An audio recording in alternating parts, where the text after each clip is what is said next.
Do you always want to live in another city or become a nomad? I have lived in 5 different cities across 5 different states in just 5 years. Even though I've had the best time of my life, it nearly broke me.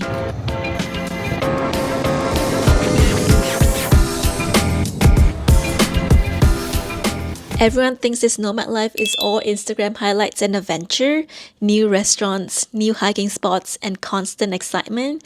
But here's what nobody tells you about constantly moving, the identity crisis, the exhaustion, and why I'm about to give it all up. So if you are thinking about this lifestyle or you're already living it and feeling burned out, this video is for you.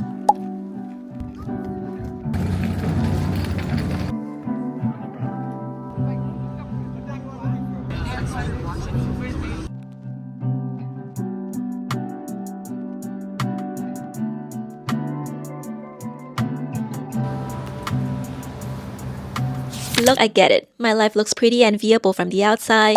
New restaurants every week, hiking different mountains, exploring cities most people only vacation in. And yes, living in New York, Vietnam, New Jersey, Connecticut, Texas has been incredible. But after 5 moves in 5 years, well, neither my partner or I are military, so this was all by choice.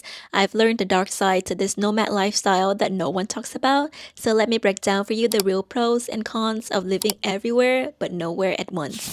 Well, everyone knows the benefits of traveling and moving around, so I'm gonna keep it short. The biggest benefit to me is the accelerated personal growth. You learn skills that you never thought you need. Research shows that people who live abroad or in multiple locations develop higher levels of adaptability and creative problem-solving skills. A study from the Journal of Personality and Social Psychology found that multicultural experiences enhance cognitive flexibility by up to 40%. Like I never drove before in my life, but after 2 months of practice, I got my driver license at first try at the age of 30. That's the thing about constant moving. You adapt or you struggle.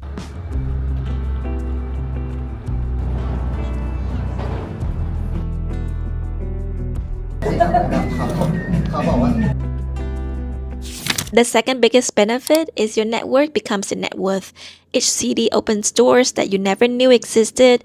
Different regions have different industries, different ways of doing businesses. My career opportunities literally multiplied because I wasn't limited to one market. I have over 1,000 connections on LinkedIn and Instagram. My network spans from everywhere in America to Canada to Europe and Asia.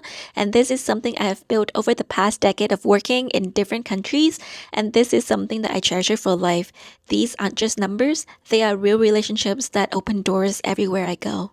And for the third benefit, we gotta mention cultural intelligence and perspective. Living in the Northeast versus the South versus the West Coast versus overseas gives you this incredible ability to connect people from almost anywhere. You start seeing how location shapes everything, from work culture to dating to what people consider normal. What is normal in Asia versus America is actually mind-blowing. In Asia, it is normal to live with your parents until you are married.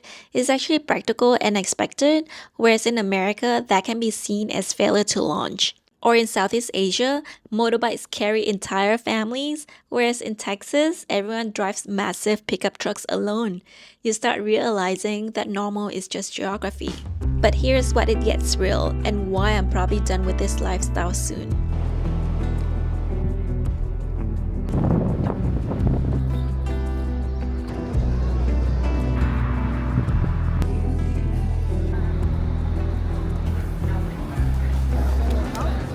So the first one is the identity crisis. After moving so many times, the definition of home becomes completely scrambled in my brain. Like home used to be a place where you live long term, right? But what is long term when your longest stay anywhere is 14 months? Then you're trying to redefine home as where your people are, but when your immediate family are scattered across different cities and countries, does that mean that you have 3, 4, or even 5 homes, or none at all? This mental confusion is real and it messes with your sense of identity more than you would accept. You start feeling like you belong everywhere and nowhere simultaneously. And how about the exhaustion of starting over? Every new city means rebuilding your entire life infrastructure from scratch. New doctors, new gyms, new grocery stores, new restaurants, and new friendships. Try explaining to someone that you can't commit to their birthday party because you'll be in a different state by then. And I love meeting new people, but constant relationship building is emotionally draining. So now I've gone strategic about it. I network max 2 to 3 times per week, and I would run with my small crew just to decompress from always being on with new people.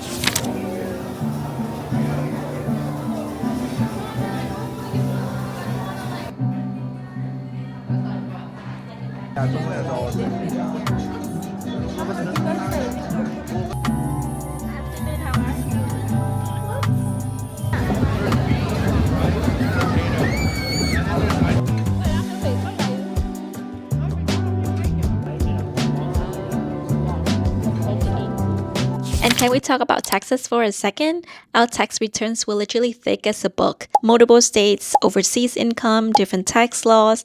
We had no choice but hiring an accountant because one mistake could mean the IRS coming after us. And this is just 2 people with no kids. Imagine with a family. And don't forget about the physical and mental toll.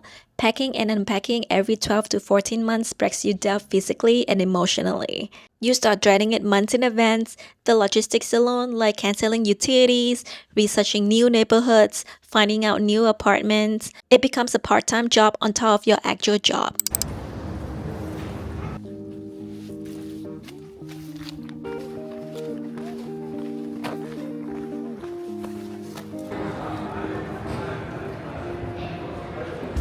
So here's my honest take. This lifestyle is incredible until it becomes a chore instead of an adventure.